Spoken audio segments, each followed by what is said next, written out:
This is Dr. Diana, and in this presentation for medical surgical nursing, we are going to discuss thought and personality disorders.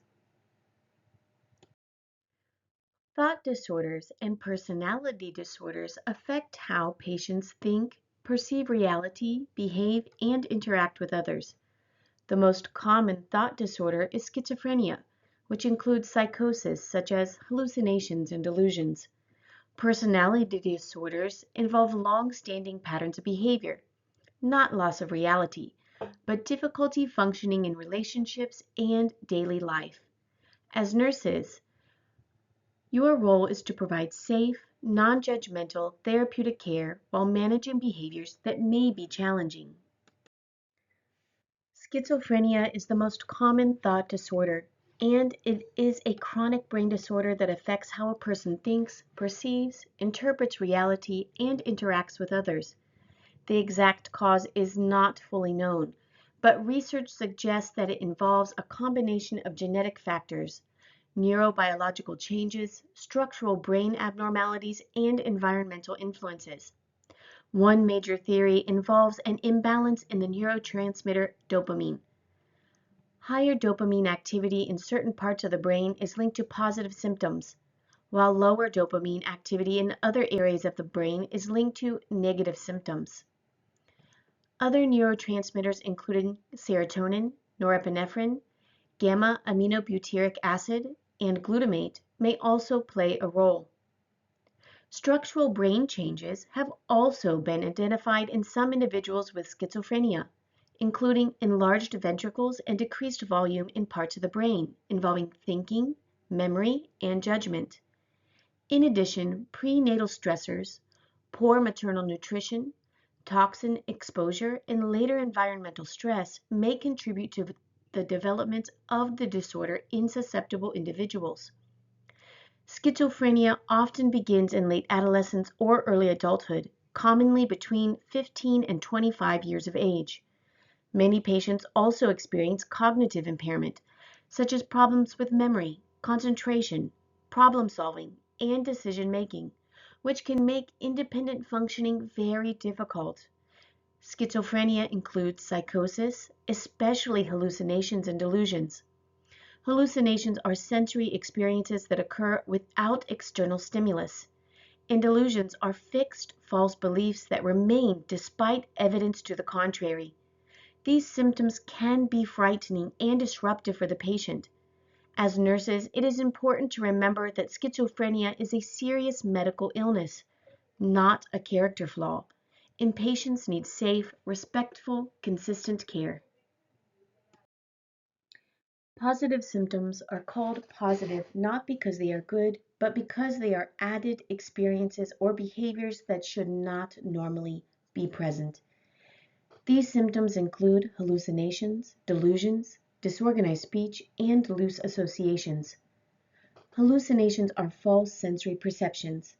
Although hallucinations can involve any of the senses, auditory hallucinations, such as hearing voices, are especially common in schizophrenia. Some patients may hear voices commenting on them, arguing, or giving commands. Command hallucinations are especially important to assess because they may direct the patient to harm self or others. Delusions are fixed false beliefs. These may be grandiose, such as believing one is a king or chosen person, or persecutory, such as believing people are trying to poison or follow them. Disorganized speech is another positive symptom. Word salad refers to a severely disorganized mixture of words and phrases that do not make sense together. Neologisms are made up words that have meaning only to the patient. Loose associations occur when ideas shift from one topic to another with little or no logical connection.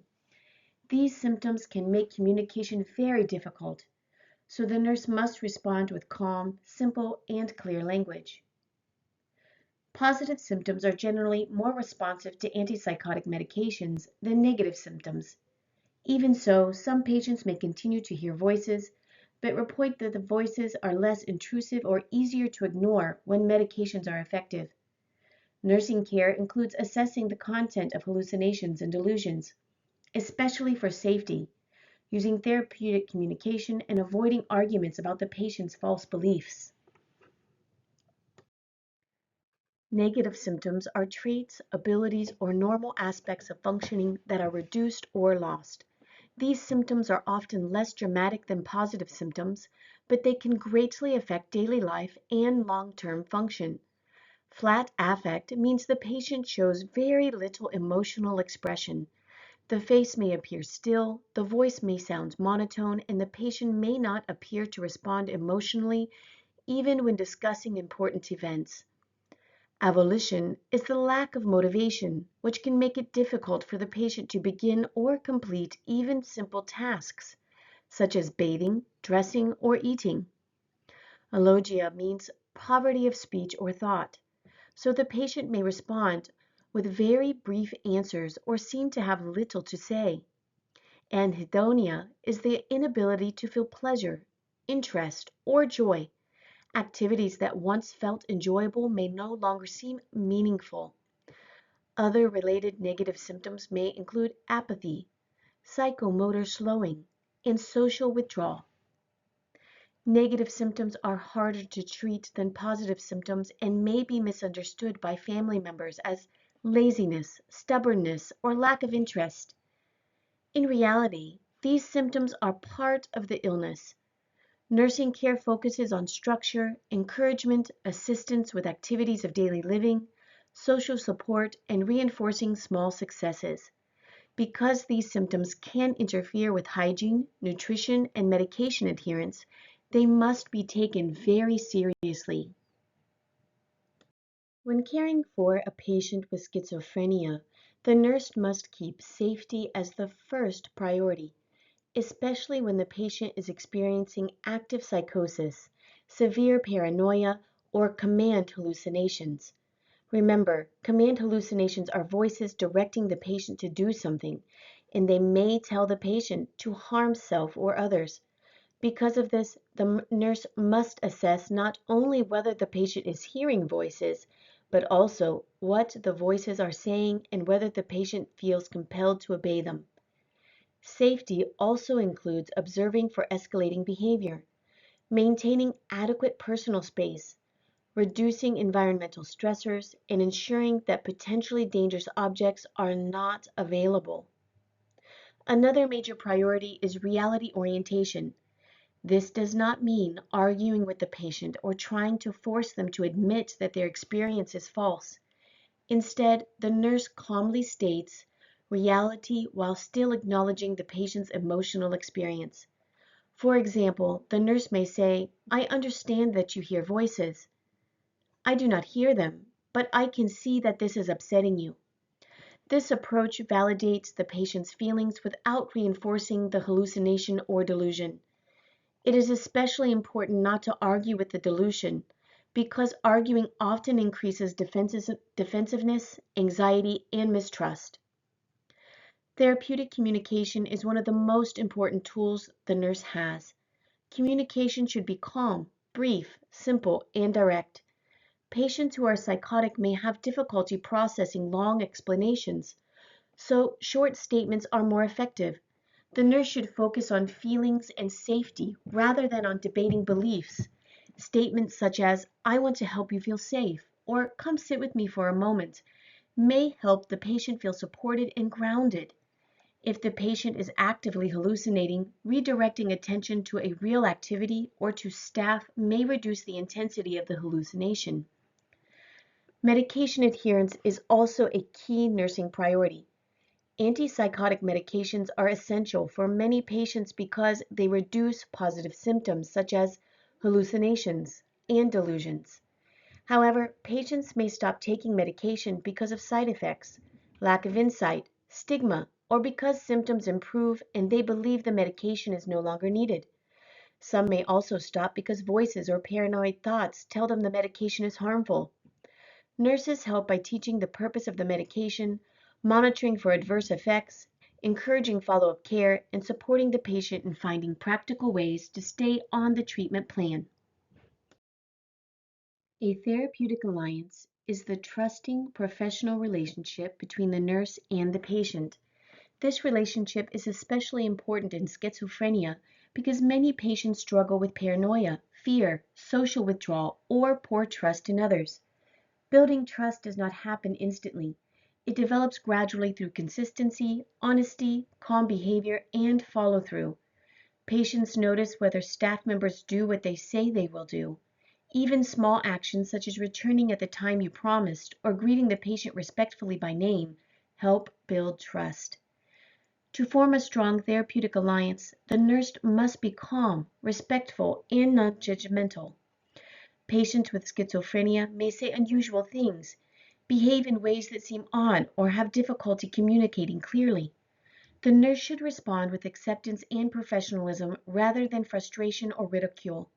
A calm tone of voice, appropriate body language, and respectful boundaries communicate safety.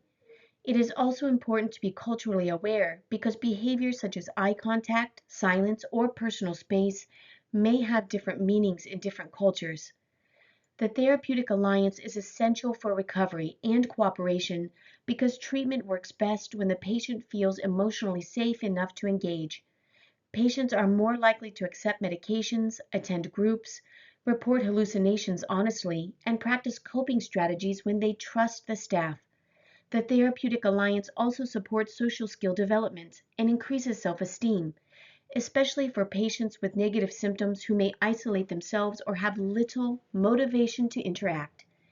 Even brief, repeated positive contacts can help the patient feel less alone and more willing to participate in care.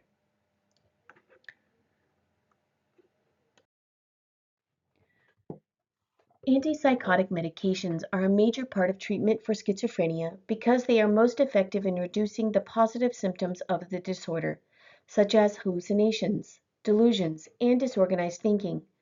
Early treatment is important because patients who receive care sooner often respond better and may need lower medication doses than patients treated later in the illness.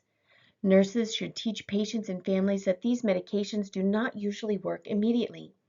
Some improvement may be seen earlier, but it can take several weeks for the full therapeutic effect to develop. These medications require ongoing monitoring because they can cause serious side effects. First-generation antipsychotics are very effective for positive symptoms, but they are more likely to cause extrapyramidal side effects, which are movement-related adverse effects. One example is akathisia, which is motor restlessness. The patient may pace, rock, tap a foot, or appear very anxious and unable to sit still. Another is dystonia, which is an acute muscle spasm that may affect the neck, jaw, tongue, face, or eyes. A patient with dystonia may have a frightening presentation such as a twisted neck or fixed upward gaze, also called an oculogyric crisis. A third major extrapyramidal side effect is pseudoparkinsonism, or drug-induced Parkinsonism. This includes tremors, rigidity, slowed movement, drooling, poor balance, and a mask-like facial expression. These effects may improve if the medication dose is lowered, the medication is changed, or an anticholinergic medication such as benztropine is prescribed. Nurses should report these symptoms promptly so the treatment plan can be adjusted. Tardive dyskinesia is especially important because it may become irreversible if not recognized early. Symptoms include lip smacking, tongue protrusion, chewing movements, blinking, grimacing, and other purposeless movement of the face or body. Patients taking antipsychotics for long periods need regular assessment for these abnormal movements. The nurse should never dismiss these changes as minor or harmless. Neuroleptic malignant syndrome, or NMS, is another adverse effect. It is a life-threatening emergency. This rare but serious reaction can cause high fever, severe muscle rigidity, increased pulse, confusion or stupor, diaphoresis, abnormal laboratory findings, and possible renal failure. If neuroleptic malignant syndrome is suspected, the medication is stopped, the provider is notified immediately, and the patient requires urgent medical treatment. In addition to these major adverse effects, antipsychotics may also cause anticholinergic side effects, such as dry mouth, constipation, urinary retention, and blurred vision, as well as weight gain, orthostatic hypotension, sedation, and metabolic changes. Some newer second-generation antipsychotics have fewer movement-related side effects and may help some negative symptoms, but they still require careful monitoring. Nurses play an important role by observing for side effects and adverse effects, reinforcing education to patients not to stop medications abruptly unless directed, promoting adherence, and helping patients understand why monitoring is necessary.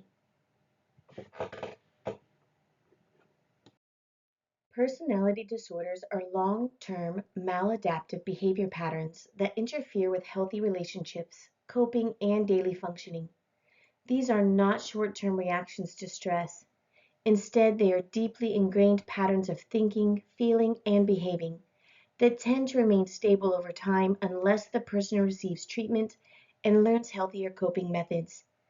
Unlike thought disorders such as schizophrenia, personality disorders do not usually involve a loss of reality. The patient generally knows who they are, where they are, and what is happening around them. But their way of relating to others and handling emotions is often rigid, unhealthy, and distressing. These disorders can significantly affect relationships and functioning. Patients may have repeated conflict with family, coworkers, or healthcare staff. They may have unstable work histories, failed relationships, frequent emotional crises, or patterns of impulsive behavior that interfere with safety and stability. Because these behaviors are long-standing, patients are sometimes unfairly judged as difficult or manipulative. As nurses, it's important to stay professional, non-judgmental, and aware of personal bias. The goal is to understand that the maladaptive behavior often reflects poor coping, fear, trauma, or difficulty regulating emotions rather than intentional misbehavior alone. Nursing care focuses on assessing how the patient views self and others, how the patient responds to stress, and how behavior interferes with life and relationships. Treatment usually centers on psychotherapy, skill building, safe boundaries, and consistent responses from healthcare teams. Medication may be used for coexisting disorders such as anxiety, depression, or mood instability, but medication does not cure the personality disorder itself. Consistency, structure, and therapeutic limit setting are key parts of care.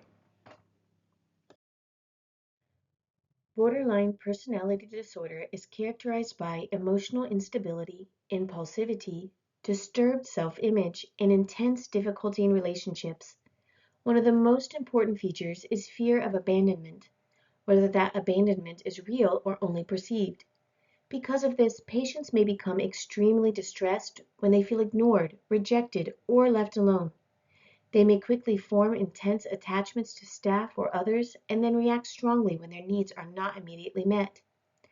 Regarding impulsivity and self-harm behaviors, impulsivity may appear as reckless spending, substance misuse, binge eating, unsafe sex, self-injury, or other actions done without thinking through the consequences. Self-harm behaviors such as cutting or burning are serious and always require immediate assessment and safety intervention. These behaviors may be a way the patient tries to cope with overwhelming emotional pain, emptiness, anger, or fear.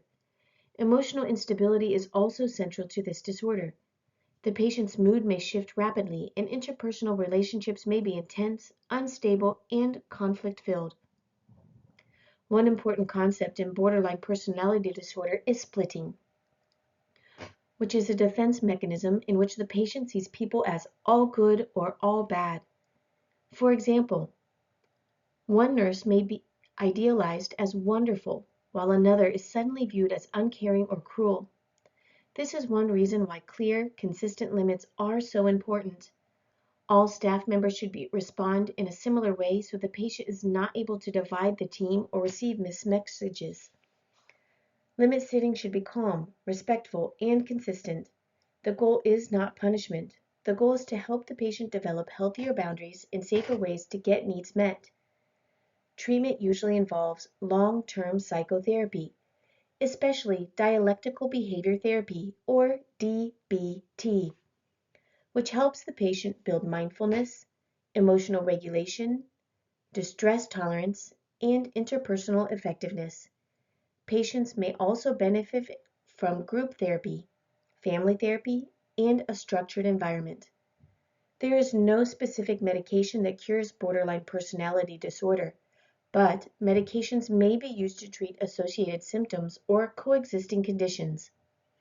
Nursing care emphasizes safety, emotional regulation, coping skills, self-awareness, and consistent team communication. Nurses must also avoid manipulation by staying aware of boundaries and responding therapeutically rather than emotionally. This means not bargaining, not making exceptions that disrupt the plan of care, and not taking the patient's statements personally. At the same time, care must remain compassionate. Maintaining professional boundaries means being caring without becoming over-involved, rescuing, or reacting out of frustration.